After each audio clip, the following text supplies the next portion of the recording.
And we're live. So, Hello. hello everyone. Good evening. I hope all of you are okay and safe. And so, you must be seeing over the last few weeks that we are working with Living Waters Museum and with Shukrit over here, my guest today, to record the ghats of Kolkata. So, the history of the Kolkata's riverbank. So today's live is about that and about Shukrit and also about Living Waters Museum because I don't think people, especially outside a very small circle of heritage enthusiasts or heritage practitioners, know about the Living Waters Museum, and also they don't know much about water heritage and why it is important. So Shukrit, welcome to the conversation and thank you for making time for this. Thank And you so much. It's absolutely a privilege and honor to be a part of this talk and associate with Immersive Trails, for this project. thank you.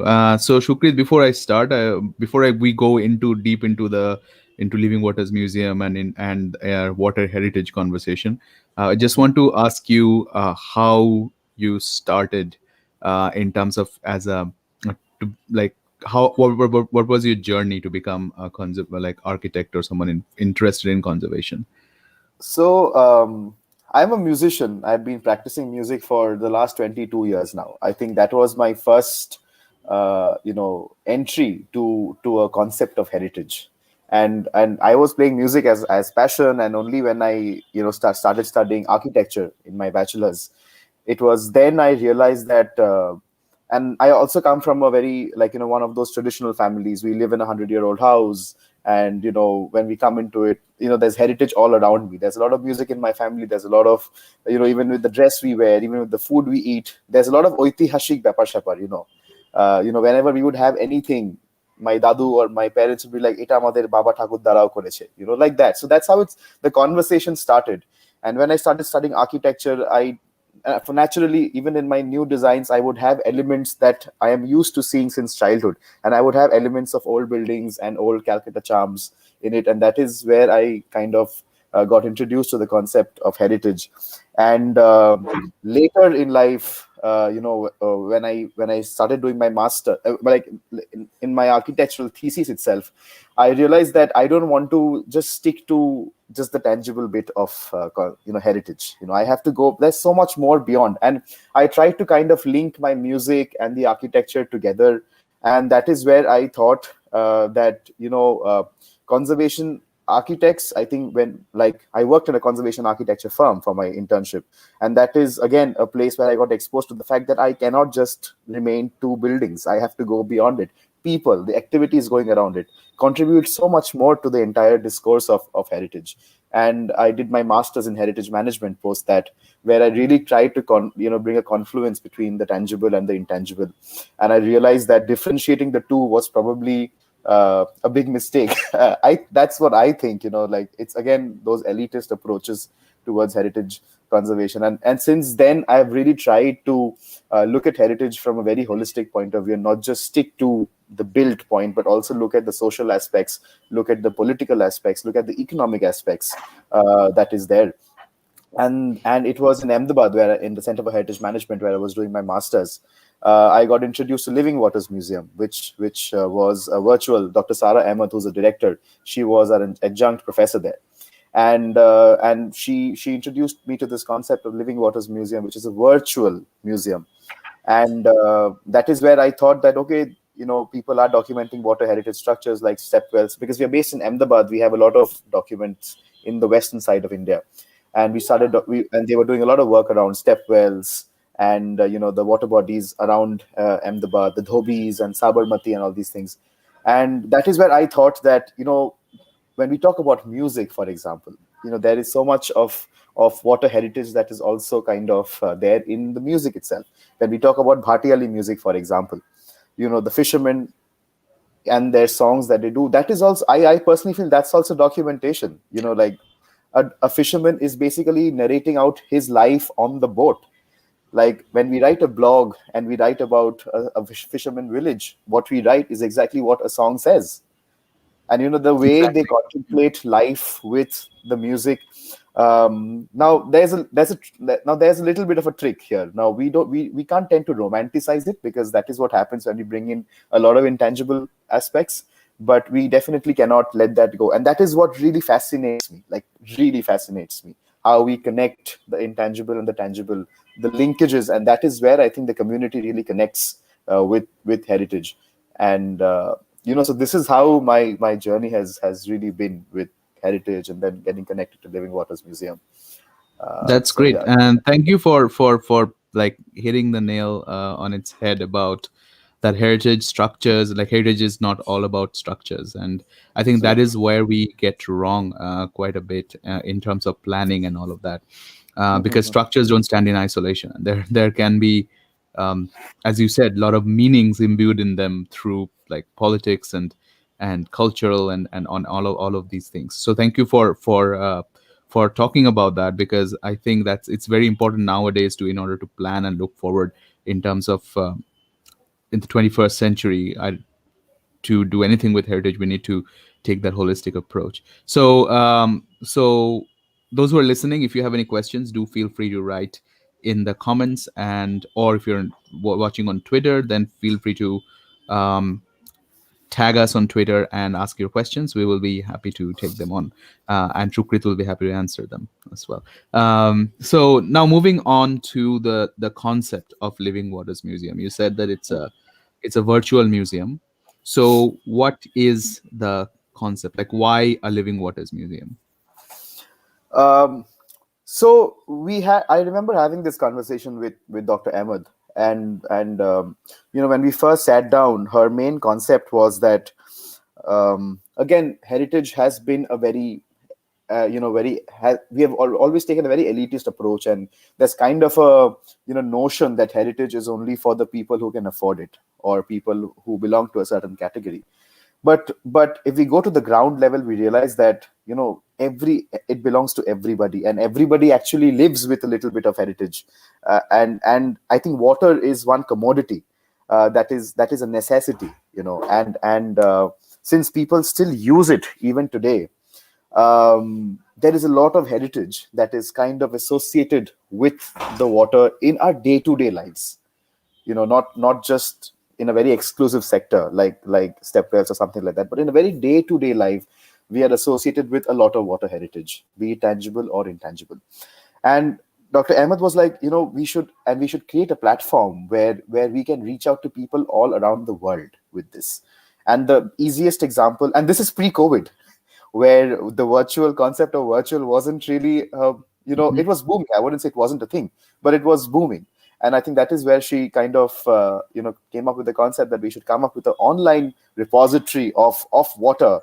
And again, the word heritage is a little debatable here, because if we are still using it, we cannot call it something that has historic relevance, apart from, of course, like stepwells or something like that. We should just make a repository of daily aspects of water that we use, and that has some value to different communities. And that is what we try to bring out from in the Living Waters Museum. It's an online portal, and we have faced a lot of challenges here as well, because again, since it's online, it's not really entirely inclusive.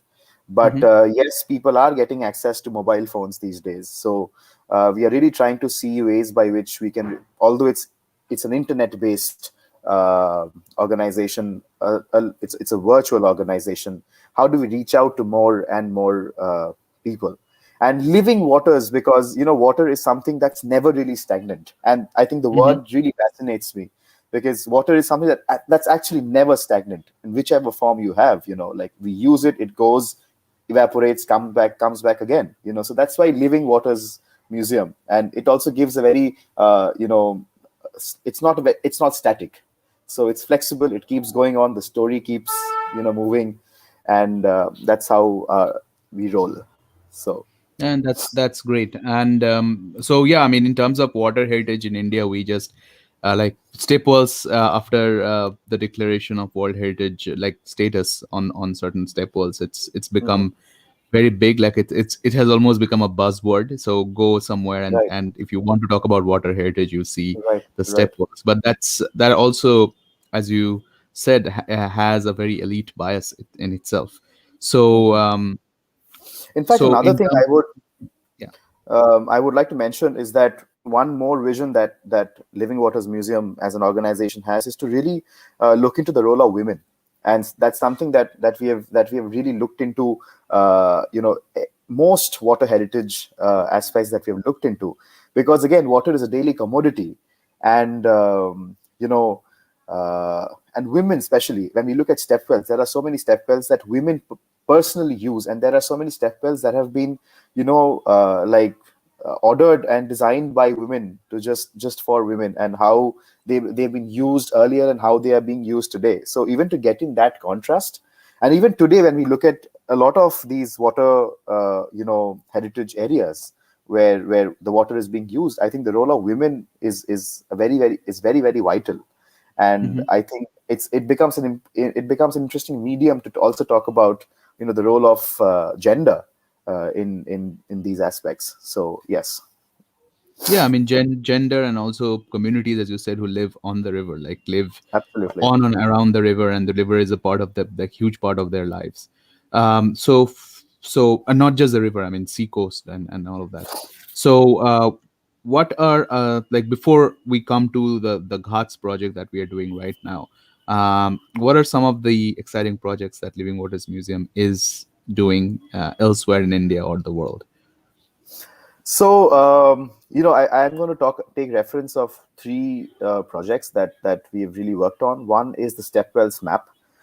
So we've made a very interactive Stepwells map on mainly taking the Stepwells of west of India, and we had a lot of these students from NID coming in designing games. So how do we make these Stepwells more interactive? So we had NID students coming in and design games around using the Stepwell as their Mhm. site. So how do we engage with the Stepwell online? So we made a very interesting Stepwell map, which is available on the website. There was a particular thing called Water Women and Works. Again, something where I think women had a major role to play with along with water. That was one thing that we did. And the third one was Pani Ki Kahani is something that I was very heavily involved with, looking at the role of music in water.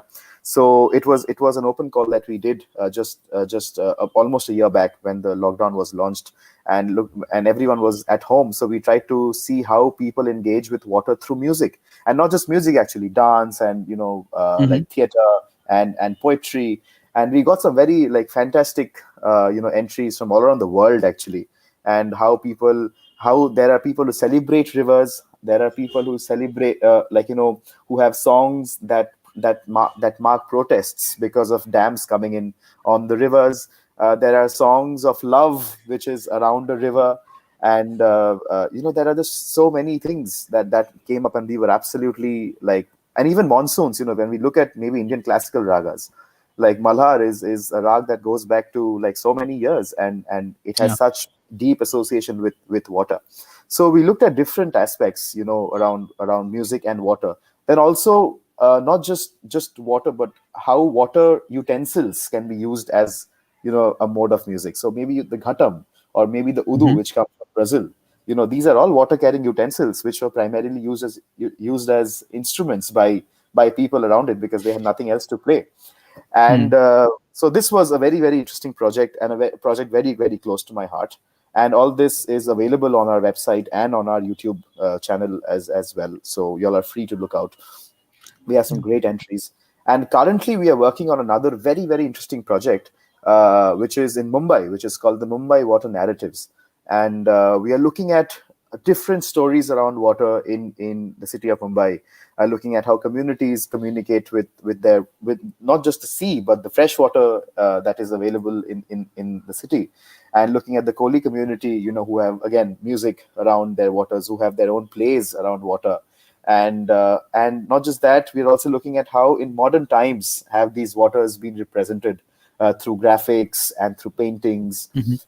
So that's an interesting project, and we will be having this exhibition in March. So feel free to go to our website, and you can find Mumbai Water Narratives. It's available on www.mumbaiwaternarratives.in. So that's our sister initiative. and currently we are into Ghats of Calcutta because we were like we've done so much in the West because primarily we were based out of West, and it's Hmm. time to really spread out in the country. And we thought, since I'm based in Calcutta, I thought, why not do something in Calcutta? And we have such rich water heritage here. So that's why the Ghats of Kolkata is like our current ongoing project, along with Immersive Trails, and it's really, really, really exciting to be a part of this. Yeah, I mean, yeah. Thank you for approaching us for that, and it's fascinating. It's awesome to work on that because that's something we always wanted to work on. But I think having a proper project actually makes us work harder to achieve it. Absolutely, So, just one thing before we move to the Kolkata part of the project.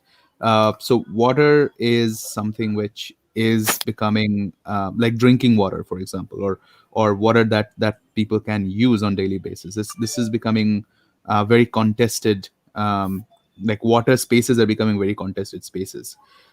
So how do you envisage the communities can and also this is probably a long short question, but how do you think the government can work with the communities to resolve these contestations about water?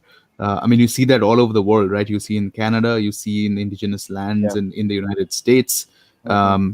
you see that in Latin America, you see that in different parts of India, especially in the more arid areas. So, what do Yeah. you think is missing in terms of the official approach and the community connections? Well, I personally feel that in terms of the geographical location, like where we are in Calcutta, we are very lucky to be here because we receive ample amount of water compared to a place like Rajasthan, for example. Now, since we have this commodity in ample, I think people have lost the exclusivity of it because it's available to them all the time, so we don't really need to save it or something like that. But I think what is really missing is the concept of pride that comes, that where this is my. So in India especially, I think people are kind of selfish, and we tend to like just destroy things that don't belong to us. So I think once people really develop the fact that, okay, this is something that also belongs to me, is when people will really start taking ownership and make good use of it. And this is something that if you see rivers also, like the way people use it, because although they worship their river, but they haven't really felt that pride. This is my personal opinion, it can be contested, that I'm worshiping the river, but it does not belong to me, so I can throw whatever I want to in it. Like, and the moment I will develop that pride, and the pride is not just religious, like, okay, fine, whatever I own, I will just go and dump it into the river because I think the river, it's good, because the river is going to take my things to heaven. This is all there. Like, I think this is where we tend to romanticize things, like what I was mentioning in the beginning. I think the government and all these organizations who work around the water sector should really devise ways to find, you know how can the community develop a pride, or how can the community develop ownership uh, to the water that they access. you know Yeah. so I think and that is not always possible when we go and say ki aap pani barbad mat karo. People go and have microphones telling, you use water cautiously, and I'll do this, do that. I personally feel that's again a very, a very Top down. capitalistic way of, exactly, a way of telling that, you don't do it. I think we have to go to the ground level and make people understand that why you need to save it, or take a sideline and say, okay, fine, you don't need water, but guess what, this is yours. And what if this is not there in the next 15 years? So Yeah. I think that is where the concept of heritage really, really plays a major role, because it's much easier for us to kind of develop that pride, you know, into communities. And it's not the community's fault always, that they don't know about this. It's not possible for everyone to know about everything about their pride, and I think that is where we play a very important role, as we can only be mediators, to like Yeah. kind of the government, the governing bodies, and the communities to really start this discourse that okay, this is there, and it's an important avenue where you should take pride of, and this is the probable ways you can save it. So Exactly. I mean, imposing something from top does not work, because then it seems like it seems that you are not taking people on your team, and basically telling them not to do something, and people generally react badly absolutely. against those restrictions. So there's a lack of understanding in how people behave on certain things. Yeah. So bringing the discussion now to the Kolkata, what the Ghats of Kolkata project that we are doing now. So just to give the brief background, Kolkata, as you all know, is was one of the second cities of the empire, and the river actually was very important for the city, for the growth of the city, as well as people of the community who live and use the river very frequently. And it remains important for ritual purposes, for livelihood purposes, and for obviously for historical purposes and cultural purposes as well. So that's, I think, where the concept of record, doing a proper tangible record of the ghats, came up. And so it's really like intriguing that this has not been done before in a tangible way. I mean, there have been attempts, like well-meaning attempts by organizations to do it individually, and then it got scattered and all of that. So, but it has not been done in the way that we are trying to do. So, Shukrit, can you explain a little bit about what we are trying to do in this project, and what are the goals that we want to achieve, and Sure. how we're planning to involve the community? Sure. Thank you. So the main aim is, as Tathagata already mentioned, that there are several, like the beginning of the city can probably, we can probably take it down to one of the ghats, in on the river in Calcutta. I think that is how the city began, and we may say that the different ghats that have developed over the years have been developed by different people, have been developed by people from different cultures, have been developed for different functions, and all these aspects are in different ways still uh, there tangibly, in different ways. In some cases, of course, it's mellowed down, but the stories still remain, and that is what makes that place special. And for some reason, people of Calcutta, kind of don't know about it. When we talk about the riverside, people just consider the portion from Prinsep Ghat to Babu Ghat. That's the Yeah. only place. And when we say what do you know about the riverside, everyone's just like, okay, we go there যখন ঠাকুর ভাসান হয়, and we go there when someone there's a death in the family, or there, all these, and when we have to, of course, give out religious stuff. That's where we go. Um, Now, what about the other ghats that are there? What about the ghats that are there in Khidirpur? What about the ghats that are there towards Bagbajar? There are such different functions. I'm not giving out the functions because I think that is the USP of this entire walk, why we are developing, and how each ghat has its own significance.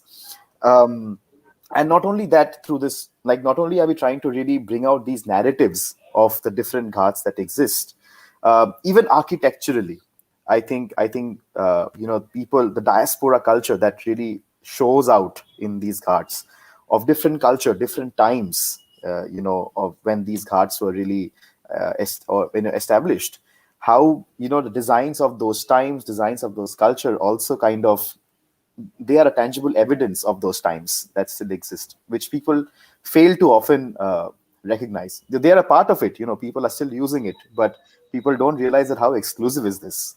So I think this walk is really trying to, just tell people about what they are using in day-to-day lives, and again, take pride. So that is what we are really trying to do. But we are not just concentrating on the historic part. We are also really trying to look at how the ghats are being used as today, and we are really trying to make oral histories of, starting from the little kids who throw magnets on the river to collect coins, to the older generation who have spent a lot of time. It was actually very very heartening to when we were on site and we were talking to this very old gentleman who we met in Prinsep Ghat. He was with his wife in the Ghat, and he mentioned that back, like 40, 45 years back, when he was in college, he used to come with his then girlfriend, who's his wife now, and today they are sitting on the same Ghat. So I think that little bit of memory also adds so much more value that the people of Calcutta hold for these ghats. And I think it's important to for people to really know about these little stories, and not just the history is definitely there, but how people use it today. I think is also, I like how people celebrate it today. I think Mhm. that's the word I would want to use. And through this virtual walk, we're just trying to really portray the way the ghats have been celebrated over time. Yeah, I and think and also I think it's important to show the continuity as well. And in absolutely terms of celebrating heritage, like this is not in the Ghat, but you will remember the day we went out to explore Khidirpur. The first place we went where the temples, uh, yeah, absolutely and like how kids were using the space and all of that. So I think that is something that we need to be really like need to talk about, hmm because when we talk about beautifying the ghats and all of these, beautifying any heritage space, we what we right, do first is we set up gates. We just lock it down. We don't let the community access it. There are a lot of parks, for example, in Kolkata, a lot of heritage spaces in Kolkata which are gated, and because right, there's a fear that the communities will come and destroy it. I mean, for example, Prinsep Ghat, the Prinsep Memorial itself is yeah, has been gated up. And of course there are reasons to do that, but I think there is another way, like rather than gating things up, there is another way to involve the community and making them more aware. I think that is something that we also want to do as a part of the project, that we want to involve the community, take their perspective, rather than right, saying that the ghats are dirty and don't go there, and or say this part of Kolkata is like Khidirpur, for example, Metia Buruj, which unfortunately, because of certain reasons, have a bad name among, like we absolutely have been right, told, as people born in different conventional families to not go there, which of course is not true. And you absolutely can actually have communities to work with you, and take people there, encourage people to go there and explore. So I think it's very important to both have, like, the project aims at involving the communities to tell their story themselves, so that we don't right. become like we don't so that we don't Yeah, we have to you stop being yeah, advocates of yeah, yeah. telling that this is heritage. I think the community should really come up and own up and say that, okay, this is something that we belong to, and this belongs to us, and this is our story. Yeah, I So mean, and that way, I mean, you need to give the community a lot of, like, that space to speak. I mean, if they're using absolutely a certain ghat as a place, as you said, in Khidirpur, there's a ghat that's Mhm. used for by local rappers to record rap videos. Right, So that's absolutely fine, and that's I think is a celebration of heritage as well, and absolutely. celebration of a public space. So what we don't want to do is to block off these spaces, because we think that this is not the right way to use it. I mean, let the community freely use the spaces as they want. Mhm. Sorry about blabbering on, but No, no, like so you have some plans about involving students as well, and you have some plans about, like, from school students to architecture students and the younger generation. right. So why is it important to do that, and why, like, what are the plans, to, like, how are we going to involve them? So, like right from the beginning, as since I've started my conversation with you on this, I think I've really wanted to make this Ghats of Kolkata a very for the Kolkata by Kolkata project. Like I think this has always been my dream, that we have to stop. I can't say we have to stop because otherwise we'll go out of jobs. But I think we have to be mediators to really have communities take ownership of their heritage and talk about their heritage, which we just discussed. And Yeah. Ghats of Kolkata, since it's still being used by different parts of the society today in different ways, I thought it would be a very, very good way to involve the community, say their story.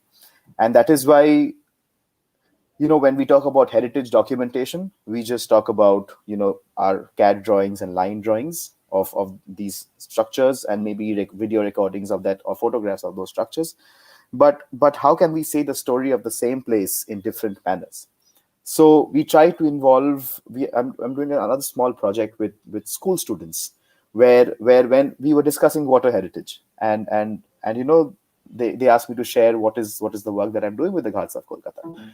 And they told me that, and it was a student's idea. They told us that, why don't we talk about the Ghats of Kolkata? So they were developing a rap song, and they wanted to talk about how we are polluting water, and how we can, like, stop it. So all I had to tell them is the same thing, that the moment we start taking pride of what belongs to us, we will automatically stop destroying it or polluting it in this case. And that is where they came up with the concept that, why don't we talk about our city, and how these ghats are so famous, how these ghats have contributed to our lives. Just like I told about, this old couple who was there, and how this ghat holds a very important place in their hearts. These ghats hold very important places in many people's heart in Calcutta. And that is where they tried to make a rap song where they are naming all these ghats and talking about the functions of these ghats and how these ghats have contributed in our lives, whereas we are just going and dirting these ghats. And I personally felt that was a great way to start a conversation. And Yeah. these are generated by kids, and these are all class 6, 7, 8 standard kids. And we can't expect them to come and just start Yeah. talking about heritage and make line drawings and all these things. So that is their language, and we should respect that. Again, like, we can't tend to romanticize it, but we have to Mhm. give a way in to these people. Like, before we say no, we have to give it a shot, and then give it Yeah, I our mean, best it's shot. also their perspective about the city Absolutely. that they live in, and that's how they learn about the heritage, and that's about how they start to have a say about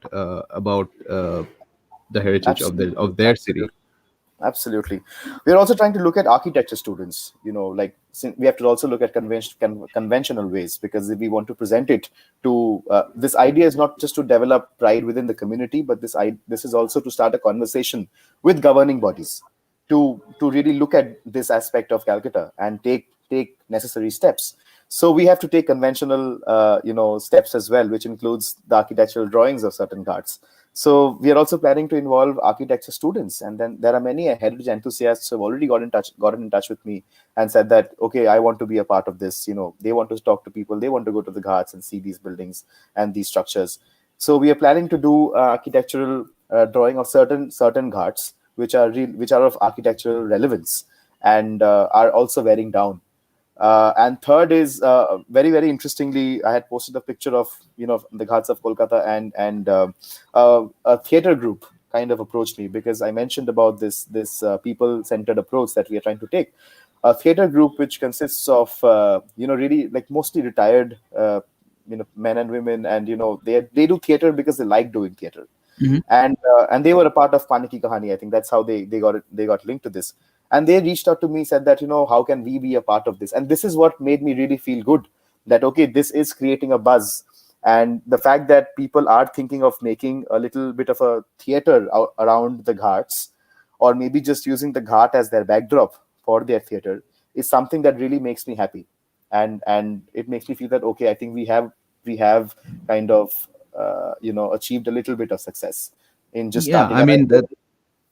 Yeah, I mean yes, that's please. great because the ghats, I mean, can be used in more than one ways, and using them as performance spaces, especially the older structures that are there, they're Absolutely. perfect performance spaces that can be repurposed into, because Absolutely. um and if we can, like, can do that, if this is successful, then that will be awesome. Right. Yeah. So And even yeah, go ahead. and even like photographers. So even one of the pictures, I like, we got comments from photographers who've used these ghats for their best pictures they have taken, award-winning images that they have taken. So it was very nice to also talk to these people who find the ghat. And we are very blessed because Calcutta is on the eastern side. So during sunset, when we take images, the sun is on the other side, and we get a fantastic panorama, and the bridges add to the entire Hmm. setup. So how these ghats also act as, the backdrop for images and photographs. So, like, looking at even a photographer's point of view, I think was a very interesting take. So really involving different sectors of the society to talk about, their view of the ghats is what we are really concentrating in this one. Yeah, and all of these narratives will be like a very important decision that I think we have taken in the very beginning is that all of these will be available for public, because it Absolutely. has to be open access, it has to be free, and much of because this information belongs to the people, Everyone. and not just the experts, and not beyond behind a paywall. So yeah, that's what we are trying to do. So in order, since we're like, since we spoke about involving architecture students and younger generation, why do you think it is important? Like, this is a crucial point in heritage narrative, where we see that generally, I mean, I have attended several meetings of various heritage about various heritage bodies and all of that, and Chelsea and I were the youngest people in the room, and we are not that young. Um, so I'm 35. Chelsea's 30. So we are Yeah. not that young. Yeah. So why do you think, why do you think it's important to get younger people involved in Yeah. such projects? And what do you think they can contribute? Like, what are we missing by not involving them? Um, First of all, I would say that, I would like to, bring about a story that happened with my life when I was an architecture student, and since I always took interest in heritage structures, I would just be drawn to them. And now when we look at new designs per se, when students are looking at new designs, new ways of designing buildings, bringing new technologies into building systems, and when we look at, structures that are 1,500 years old, and at times they would use technology without any fossil fuel that would really, take care of the same function that new technology is doing today. So heritage in general has always acted as a great inspiration to even the new designs that I have done. And one example I would like to give here is lattice work. It's something that is very has always, I've found it very fascinating with the number of works it does.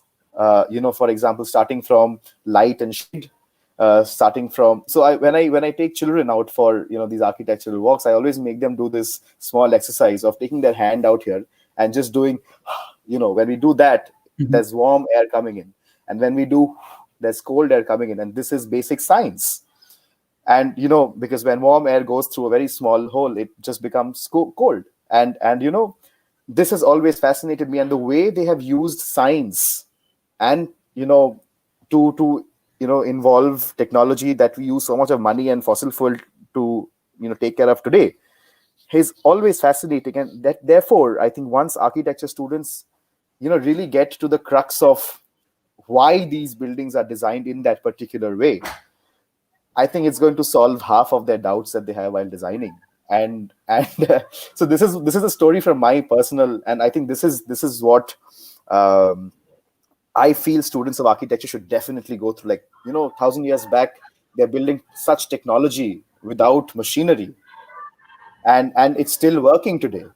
The amount of, for example, visual treatment that has happened in the Mughal structures, aesthetics, the way aesthetics. Mhm. I understand the, space has really become luxury these days. We don't have the amount of space, but the architects back in those days have really mobilized science in their structures.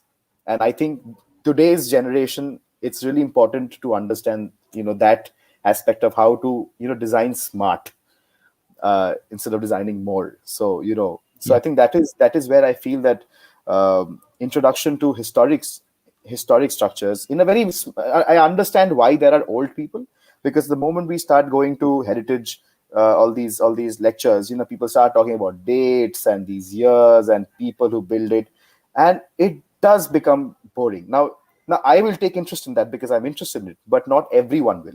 So we have to really take a very, innovative approaches, that how do people get introduced to it. Again, like, you're not forcing anyone to be, introduced to it. But I know for a fact that, at least children with whom I have interacted, they have never forgotten that example of the Yeah. hand exercise that they did, because even they found it, really, really fascinating. And I think that is where we have to trigger architecture students these days, that we are not looking at heritage as something that's very elite because it's got a lot of space and a lot of money, but let's just get inspired by it. Let's just look at the science that is involved in these structures, and look at innovative ways of really interpreting that. And I think the virtual walk that we are trying to do is, I think, one of the steps to looking at smart or innovative heritage interpretation, because heritage interpretation is not about, thousands of lines on the Yeah. history of it. So, Yeah. that's what I And feel. also, I think you can learn more if you are more hands on. Like, if I learned most outside classrooms, um, and outside books, like just by observing. And I think that's very important as for someone who is an architect or who wants to work with history or culture, that just to be out there and talking to people and observing and stuff. i think Absolutely. i think that is what teaches you a lot more and makes you a better conservator or better architect or better problem solver in general. um Right. yeah.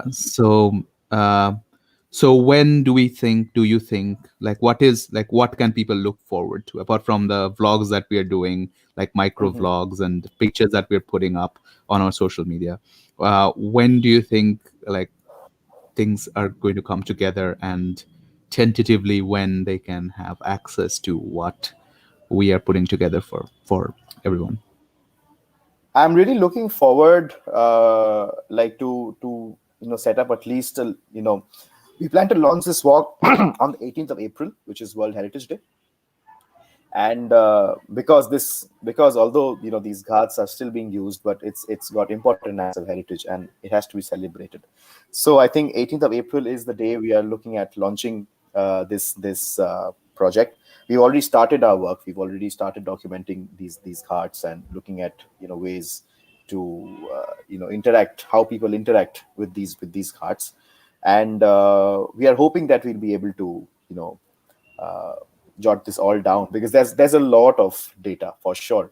And I would ideally want that at least a basic structure be up, and we can always keep adding to it, because there is so much of data, and it just makes so much more sense if this is a living data. I just don't want this Hmm. project to kind of be there and then be dead in next six Yeah. months Yeah. so right now I think that is what we are looking at, just looking at one stretch of the city. And as we go around, I think there is so much more to the city beyond the river on other sides. So how can we make even this study a living one? Yeah. You know. And I So think that's very, very important as well. So to keep it going rather than because right, and also getting feedback from all of you who are listening, and all of you who will be looking at this virtual walk that we'll be putting right, up with all the data. right. So your feedback and your experiences with the ghats, if you and how you connect to them is going to be very important in understanding and making that narrative. So keep on following us on following hashtag Ghats of Kolkata on our Facebook page and our Instagram, as well as Living Waters Museum's Facebook page and Instagram, and also on Twitter. And do share your experiences with the Ghats, any photograph that you have taken in the Ghats, any special memories that you have in the Ghats. But it doesn't have to be a positive memory. Anything and everything really helps us understand the cultural aspects and connections of you and the citizen of Calcutta with the Ghats. So please use the hashtag Ghats of Kolkata to let us know, and we look forward to hearing from you, because this is going to be um, your narratives, and we are not going to speak for you. Like, we are not going to take away your voice. It's your city. Absolutely. This is your river, and these are your Ghats that that Yes. that you use. So It's yeah. your So chance to reclaim your cards. yeah, yeah, and celebrate them, as Shukrit said. Absolutely. Absolutely. Yeah. So yeah, thank you very much, everyone. I don't see any questions in the comments. So, but if you do have questions, feel free to reach out to us afterwards on our social media. And thank you very much indeed, Shukrit, for your time. And Pleasure. uh, let's hope that we will achieve what we have started working on. So keep following us. Do visit Living Waters Museum website for their other projects, and we hope to hear your narrative very soon.